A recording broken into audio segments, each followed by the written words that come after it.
नमस्कार। कालिस्पेरा, सत श्री अकाल, जय गुरुदेव, बोलो धन गुरुदेव। जब जश्न का माहौल होता है, उत्सव का माहौल होता है, तो मन करता है कि जल्दी से जल्दी अपने परिवार के लोगों के बीच पहुंच जाए। मैं भी अपने परिवारजनों के बीच आ गया हूं।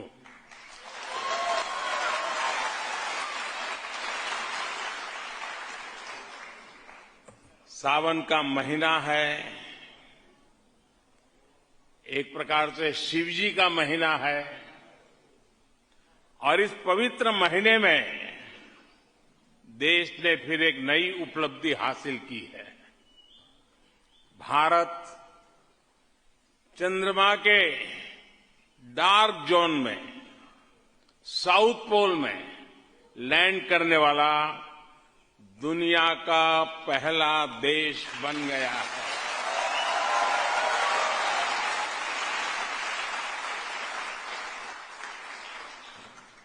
भारत ने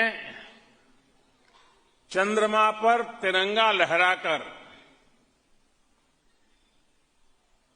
पूरे विश्व को भारत के सामर्थ्य का परिचय कराया है। दुनिया भर से बधाई संदेश आ रहे हैं। लोग अपनी शुभकामनाएं भेज रहे हैं, और मुझे पक्का विश्वास है लोग आपको भी बधाई देते होंगे। देते हैं ना? ढेर सारी बधाई आपको भी मिल रही है ना? हर हिंदुस्तानी को मिल रही है। पूरा सोशल मीडिया बधाई संदेशों से भरा हुआ है। जब सफलता इतनी बड़ी हो तो सफलता, उसका उत्साह, ये भी लगातार बना रहता है। आपके चेहरे भी बता रहे हैं। दुनिया में कहीं भी रहे, लेकिन आपके दिल में धड़कता है भारत। आपके दिल में धड़कता है, आपके दिल में धड़कता है, आपके दिल में धड़कता है। मैं आज ग्रीस में आपके बीच आकर एक बार फिर सभी को चंद्रयान, उसकी एक भव्य सफलता के लिए बहुत बहुत बधाई देता हूं।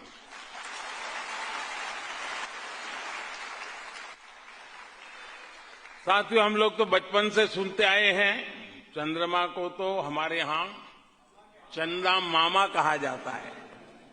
क्या कहा जाता है? आपने देखा होगा, चंद्रयान को लेकर कुछ लोग तस्वीरें शेयर कर रहे थे कि हमारी धरती मां ने अपने भाई चंद्रमा को राखी के तौर पर चंद्रयान भेजा है।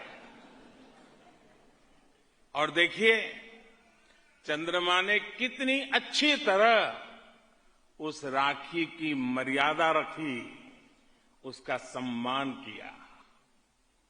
राखी का पर्व भी कुछ ही दिनों में आ रहा है। मैं आप सभी को रक्षाबंधन की अग्रिम शुभकामनाएं भी देता हूं।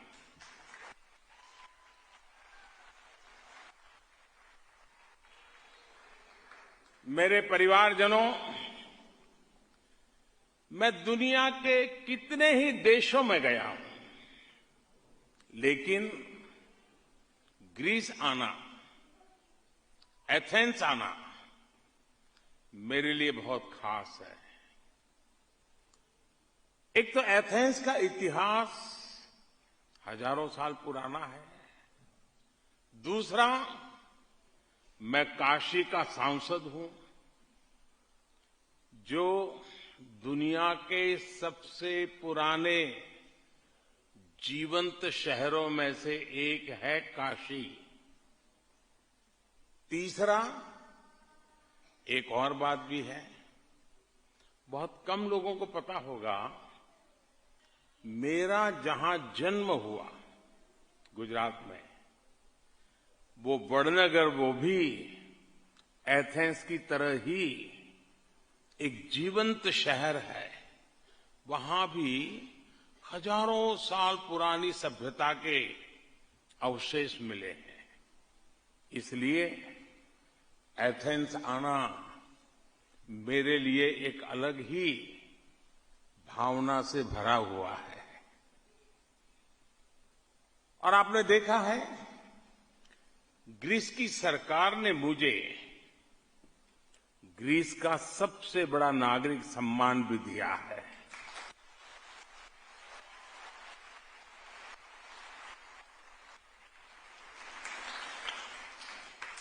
इस सम्मान के हकदार आप सब लोग हैं।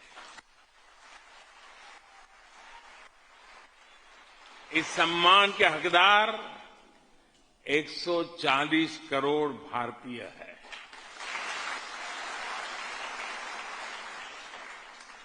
इस सम्मान को भी मैं मां भारती की सभी संतानों के चरणों में समर्पित करता हूं।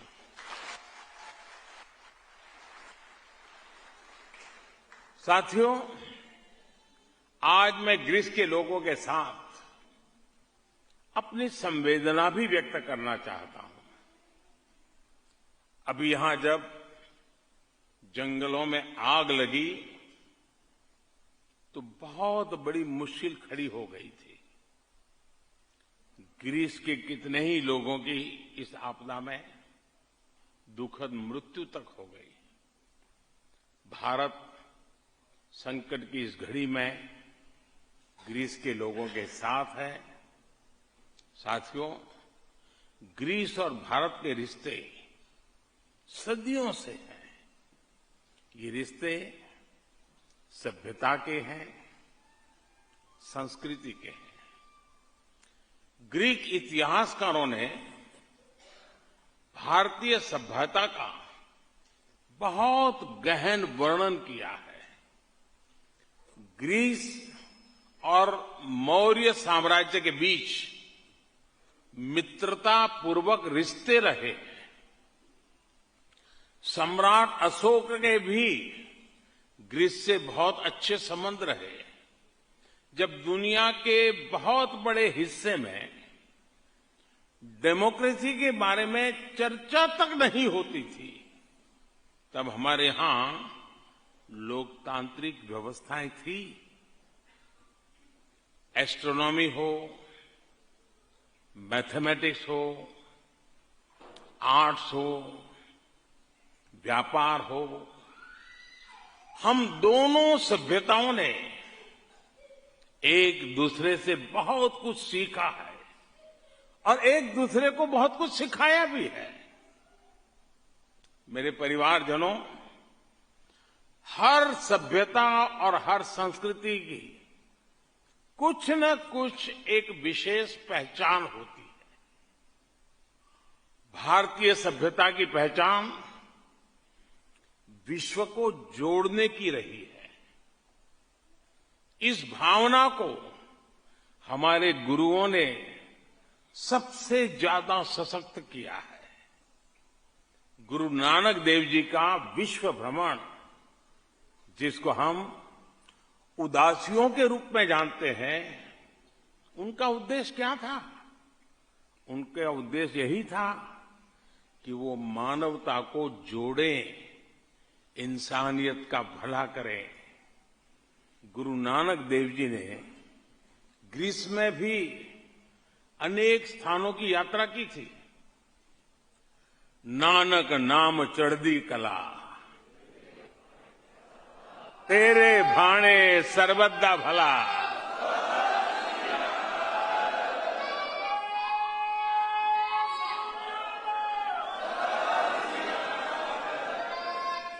सबका भला हो, सबका हित हो, यही कामना तब भी थी और आज भी भारत इन्हीं संस्कारों को आगे बढ़ा रहा है। आपने देखा है कि कोरोना काल में कैसे भारत की दवाओं ने सप्लाई चेन को चलाए रखा, रुकावटें नहीं आने दी। Made in India corona vaccine ने दुनिया भर में करोड़ों करोड़ों लोगों का जीवन बचाया। कोरोना के इस काल में हमारे गुरुद्वारों में लंगर लगे, मंदिरों में भंडारे लगे, हमारे सिख नौजवानों ने मानवता की मिसाल पेश की। एक राष्ट्र के रूप में, एक समाज के रूप में ये जो काम भारत करता है, यही हमारे संस्कार है। साथियों, आज दुनिया नए वर्ल्ड ऑर्डर की तरफ बढ़ रही है। भारत के बढ़ते सामर्थ्य के साथ ही विश्व में भारत की भूमिका भी तेजी से बदल रही है। अभी मैं दक्षिण अफ्रीका में ब्रिक्स समिट में हिस्सा लेकर आ रहा हूं। अब से कुछ दिन बाद भारत में G20 का शिखर सम्मेलन होने जा रहा है। G20 का प्रेसिडेंट होने के नाते भारत ने इसकी जो थीम तय की है, उसमें भी विश्व बंधुत्व की यही भावना नजर आती है। ये थीम है वसुधैव कुटुंबकम, one earth, one family, one future. यानी पूरी दुनिया का फ्यूचर साझा है, जुड़ा हुआ है। इसलिए हमारे फैसले और हमारे सरोकार भी उसी दिशा में है। साथियों, हम भारतीयों की एक और खासियत होती है कि हम जहां भी रहे मिलजुल करके रहते हैं। जैसे दूध में, पानी में शक्कर की तरह घुल मिल जाते हैं। आप भी यहां ग्रीस में आकर यहां की अर्थव्यवस्था की और खासकर ग्रामीण अर्थव्यवस्था की मिठास बढ़ा रहे हैं। आप यहां ग्रीस के विकास के लिए इतनी मेहनत कर रहे हैं। वहीं भारत में आपके जो नाते रिश्तेदार हैं, वो भी पूरी ताकत से देश के विकास में जुटे हुए हैं। आपके परिवार के लोगों ने भारत को दूध उत्पादन के मामले में दुनिया में नंबर 1 बना दिया है।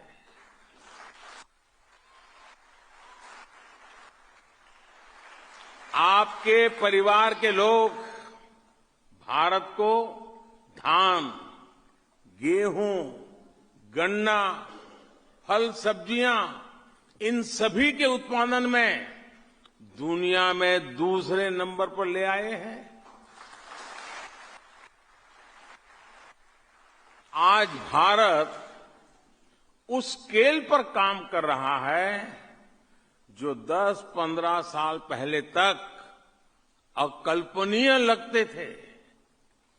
भारत वो देश है जो दुनिया का नंबर 1 स्मार्टफोन डेटा कंज्यूमर है। भारत वो देश है जो इंटरनेट यूजर्स के मामले में दुनिया में दूसरे नंबर पर है। भारत वो देश है जो दुनिया का दूसरा सबसे बड़ा मोबाइल मैन्युफैक्चरर है।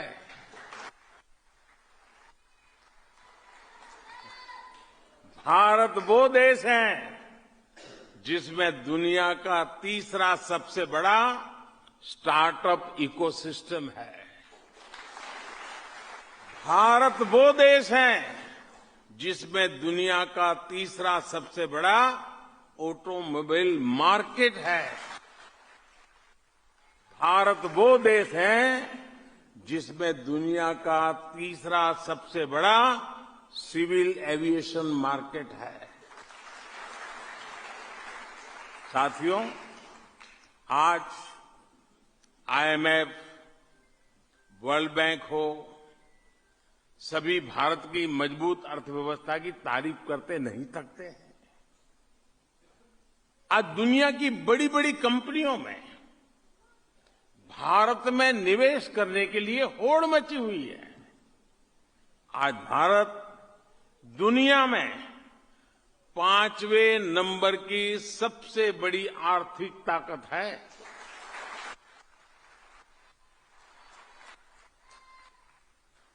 और हर बड़ा एक्सपर्ट कह रहा है कि अगले कुछ साल में भारत टॉप 3 में होगा।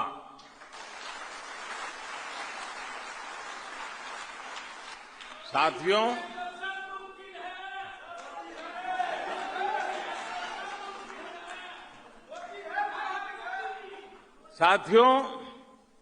जब अर्थव्यवस्था तेजी से बढ़ती है तब देश गरीबी से तेजी से बाहर निकलता है।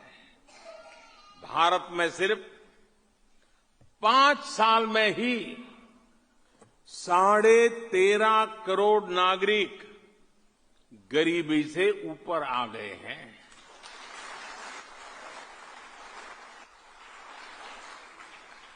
भारत की इकोनॉमी का साइज बढ़ने के साथ ही हर भारतीय, हर परिवार की आय में भी बढ़ोतरी हो रही है और भारत के लोग ज्यादा कमा रहे हैं तो ज्यादा इन्वेस्ट भी कर रहे हैं। 10 साल पहले भारतीयों ने म्यूचुअल फंड में करीब 8 लाख करोड़ रुपए इन्वेस्ट कर रखा था। आज भारतीयों ने करीब करीब 40 लाख करोड़ रुपए म्यूचुअल फंड में इन्वेस्ट कर रखा है।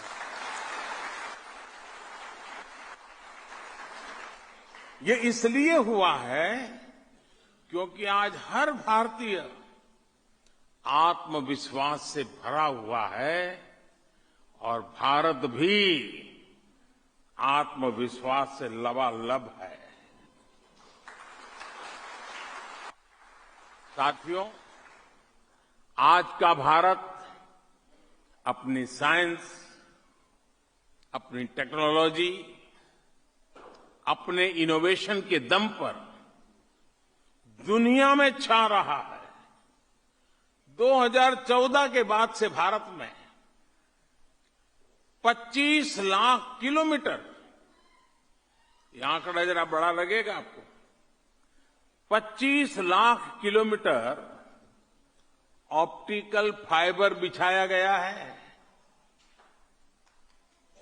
और ये 25 लाख किलोमीटर ऑप्टिकल फाइबर का मतलब होता है ये धरती और चंद्रमा के बीच जितनी दूरी है उससे भी 6 गुना ज्यादा है।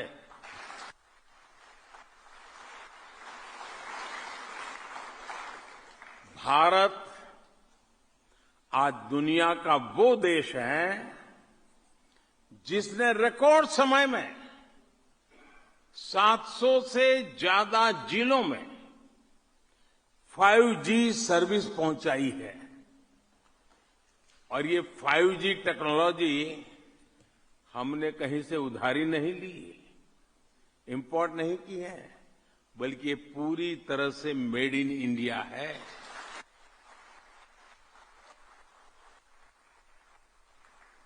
आज भारत में हर गांव, हर गली में डिजिटल ट्रांजैक्शन होने लगा है। अमृतसर से लेकर आइजॉल तक आपको 10 रुपये का भी कुछ खरीदना हो तो आप उसका डिजिटल पेमेंट बहुत आसानी से कर सकते हैं। पिछले दिनों आप में से जो हिंदुस्तान गए होंगे, आपने अनुभव किया है कि नहीं किया है? यही होता है ना, जेब में रुपयों की जरूरत नहीं, बस आपका मोबाइल फोन काफी है।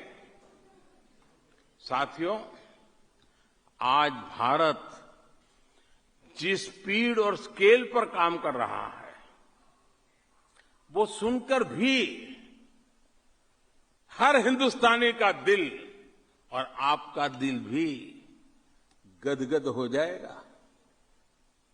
आपको जानकर गर्व होगा कि आज दुनिया का सबसे ऊंचा रेल ब्रिज आपके भारत में है।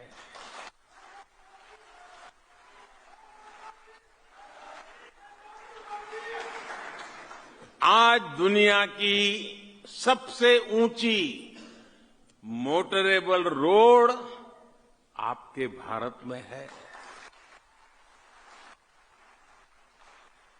दुनिया का सबसे बड़ा क्रिकेट स्टेडियम आज भारत में है। दुनिया की सबसे ऊंची प्रतिमा आज भारत में है। दुनिया का सबसे बड़ा सोलर विंड पार्क हमारे भारत में बन रहा है। चंद्रमा आजकल हॉट टॉपिक है, इसलिए मैं एक और उदाहरण चंद्रमा से जोड़ते हुए दूंगा। पिछले 9 साल में भारत ने अपने गांवों में जितनी सड़कें बनाई है, मैं गांव की सड़कों की बात कर रहा हूं, गांव में जितनी सड़कें बनाई हैं, वो धरती से चंद्रमा जितनी दूरी को कवर कर सकती है, इतनी लंबी गांव की सड़कें 9 साल में बनी हैं।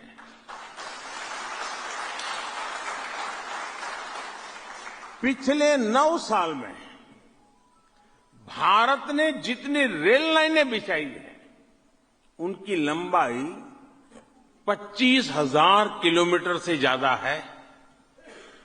अब ये मैं 25,000 किलोमीटर बोलता हूं तो सिर्फ एक आंकड़ा जैसा लग सकता है कि चलो भाई 25,000 किलोमीटर हो गया होगा। आप ये समझिए कि इटली में, साउथ अफ्रीका में, यूक्रेन में, पोलैंड में, ब्रिटेन में जितना बड़ा रेल लाइनों का नेटवर्क है, उससे ज्यादा रेल लाइनें भारत ने पिछले 9 साल में बिछाई है।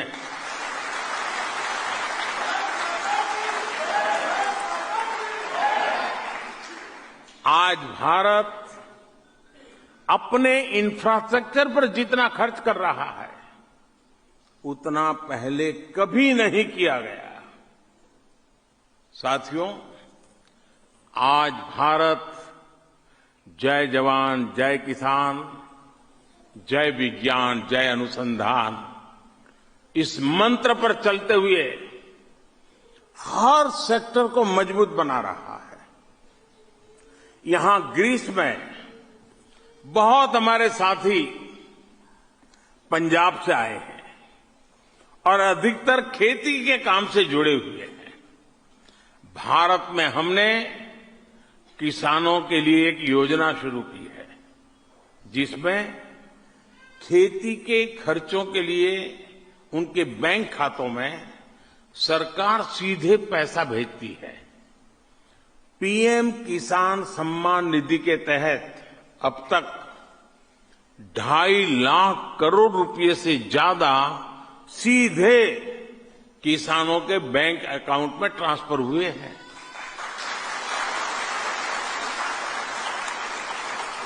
कुछ दिन पहले ही मैंने लाल किले से जो घोषणा की है, वो भी मैं आपके सामने फिर से एक बार कहना चाहता हूं। भारत अपने गांवों में रहने वाली बहनों को ड्रोन पायलट बनाने के लिए बहुत बड़ा अभियान शुरू करने जा रहा है। आप सोचिए, हमारी गांव की बेटियां अब ड्रोन पायलट बनकर आधुनिक खेती में मदद करेगी।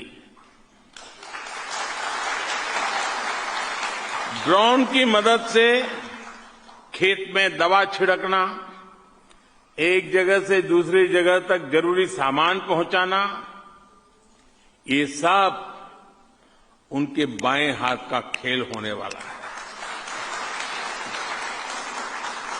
साथियों, भारत में हमने किसानों को 20 करोड़ से ज्यादा सॉइल हेल्थ कार्ड दिए हैं। अब उन्हें पता है कि खेत को कौन सी तरह की खाद चाहिए, खेत में कितनी खाद चाहिए, किस प्रकार की फसल के लिए उनका खेत, उनकी जमीन उपयोगी है। इस वजह से अब वो कम जगह में ज्यादा पैदावार कर रहे हैं। भारत में बहुत बड़े पैमाने पर हमारे किसान भाई बहन नेचुरल फार्मिंग की तरफ भी बढ़ रहे हैं। सरकार ने एक और योजना शुरू की है जिससे किसानों को बहुत मदद मिली है। ये है वन डिस्ट्रिक्ट वन प्रोडक्ट योजना। आपको भी पता है कि हर जिले की कुछ न कुछ खासियत होती है। जैसे कर्नाटका के कोडागु की कॉफी हो, अमृतसर का आचार और मुरब्बा हो, भीलवाड़े के मक्के के बने उत्पाद हो, फतेहगढ़ साहब, होशियारपुर, गुरदासपुर का गुड़ हो, निजामाबाद की हल्दी हो, हर जिले के किसी एक प्रोडक्ट पर फोकस करके हम उसका एक्सपोर्ट बढ़ा रहे हैं। यही है आज का भारत जो नए लक्ष्यों के लिए नए तरीकों से काम कर रहा है। साथियों, ग्रीस तो वो जगह है जहां ओलंपिक का जन्म हुआ। खेलों के लिए ये पैशन भारत के युवाओं में भी लगातार बढ़ रहा है। भारत के छोटे छोटे शहरों से निकलकर हमारे खिलाड़ी ओलंपिक से लेकर यूनिवर्सिटी गेम्स तक में कमाल कर रहे हैं। हमारे नीरज चोपड़ा ने जब ओलंपिक में मेडल जीता तो हर किसी को गर्व हुआ है। अभी कुछ दिन पहले ही वर्ल्ड यूनिवर्सिटी गेम्स में भी भारत के बच्चों ने शानदार प्रदर्शन किया है। इस प्रतियोगिता के इतिहास में, यानी जब से ये प्रतियोगिता शुरू हुई तब से भारत ने कुल जितने मेडल जीते थे उससे ज्यादा मेडल इस बार एक बार में जीत करके ले आए हैं।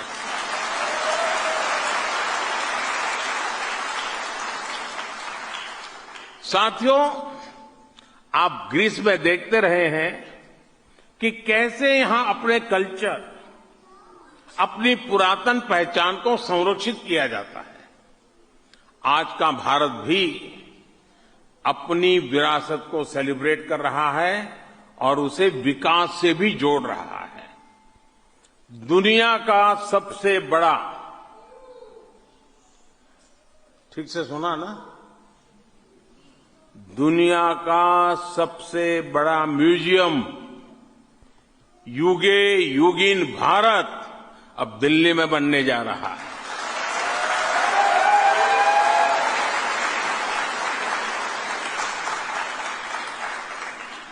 कुछ दिन पहले ही मुझे मध्य प्रदेश के सागर में संत रविदास स्मारक का भूमि पूजन करने का सौभाग्य मिला। संत रविदास की शिक्षाओं से जनमानस को प्रेरित करने वाला एक क्षेत्र 50,000 से ज्यादा गांवों से लाई गई मिट्टी, 300 नदियों से निकाली गई मिट्टी से ये बन रहा है। आप कल्पना कीजिए कितना बड़ा अभियान चला है। संत रविदास जी का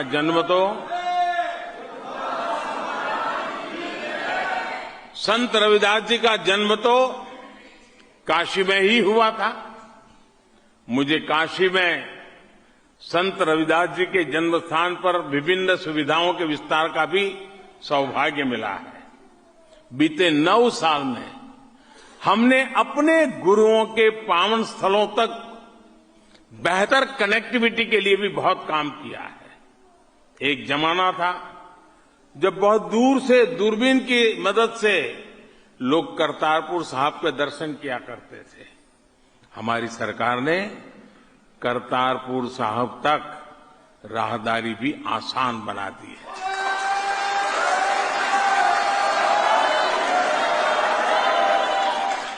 गुरु नानक देव जी का 550वां प्रकाश पर्व हो, गुरु तेग बहादुर जी का 400वां प्रकाश पर्व हो, गुरु गोविंद सिंह जी का 350वां प्रकाश पर्व हो, ऐसे पुण्य अवसरों को विश्व भर में मनाने के लिए हमारी सरकार ने पूरी श्रद्धा से काम किया है।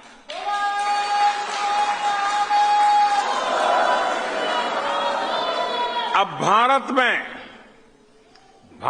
में हर साल 26 दिसंबर को साहबजादों की याद में वीर बाल दिवस भी मनाया जाता है।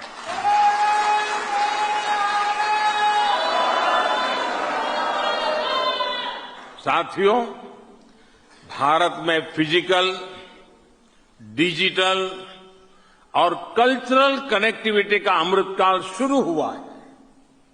मुझे पूरा विश्वास है आज जिस हेरिटेज को देखने भारत सहित दुनिया भर के लोग ग्रीस आते हैं, उसी प्रकार ग्रीस के, यूरोप के लोग भी ज्यादा से ज्यादा भारत आएंगे। आप भी अपने कार्यकाल में वो दिन देखेंगे।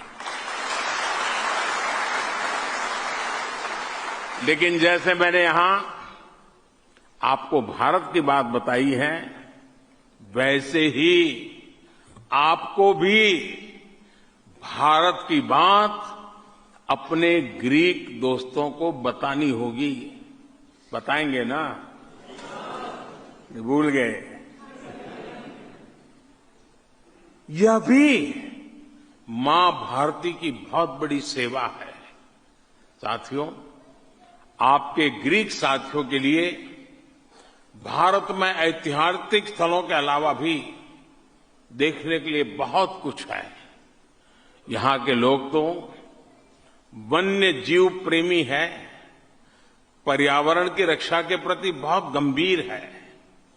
अगर एरिया वाइज देखें तो भारत के पास दुनिया की 2.5% से भी कम जमीन है, लेकिन दुनिया की 8% से ज्यादा बायोडायवर्सिटी भारत में पाई जाती है।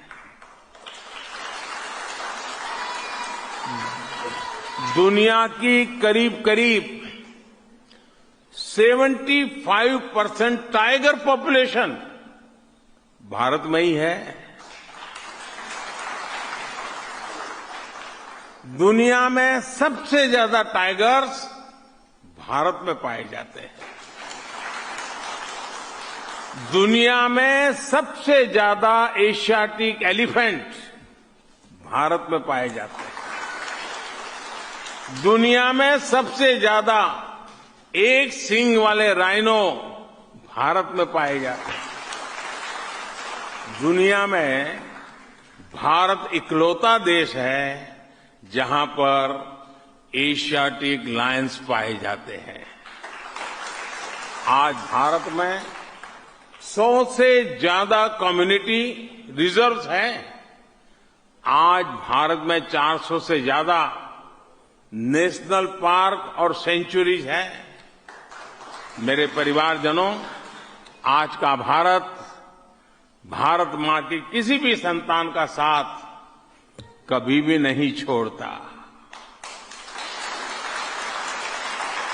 दुनिया में कहीं पर हो, भारत मुश्किल के समय में कभी भी उसको अकेला नहीं छोड़ता है, उसका साथ नहीं छोड़ता। और इसलिए तो मैं कहता हूं कि आप मेरे परिवारजन हैं। आपने देखा है, जब यूक्रेन का युद्ध हुआ तो हम अपने हजारों बच्चों को सुरक्षित निकाल करके ले आए। जब अफगानिस्तान में हिंसा शुरू हुई तो भारत ने अपने नागरिकों को वहां से सुरक्षित बाहर निकाला और इसमें बहुत बड़ी संख्या में हमारे सिख भाई बहन भी थे। इतना ही नहीं, हम अफगानिस्तान से गुरु ग्रंथ साहब के स्वरूप भी पूरी अदब के साथ भारत ले आए।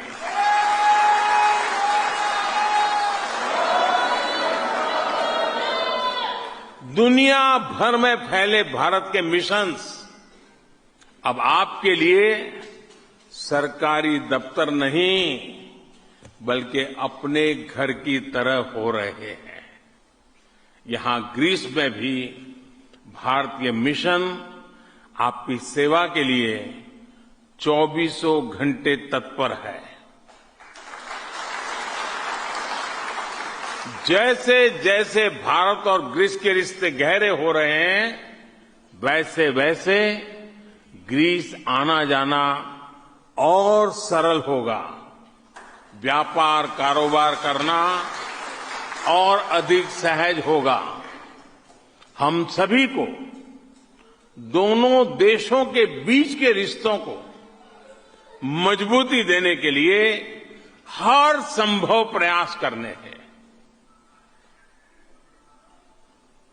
साथियों, इतनी बड़ी तादाद में यहां आपका आना हर भारतवासी के मन में भी एक संतोष के भाव को जगाता है। एक बार फिर मैं आप सभी परिश्रमी साथियों का अभिनंदन करता हूं। मुझे इतना प्यार देने के लिए मैं आप सबका आभार व्यक्त करता हूं और मेरे साथ बोलिए, भारत माता की। दोनों हाथ ऊपर करके पूरी ताकत से बोलिए, हिंदुस्तान तक आवाज जानी चाहिए। भारत माता की, भारत माता की, भारत माता की। वंदे वंदे वंदे वंदे वंदे वंदे। बहुत बहुत धन्यवाद।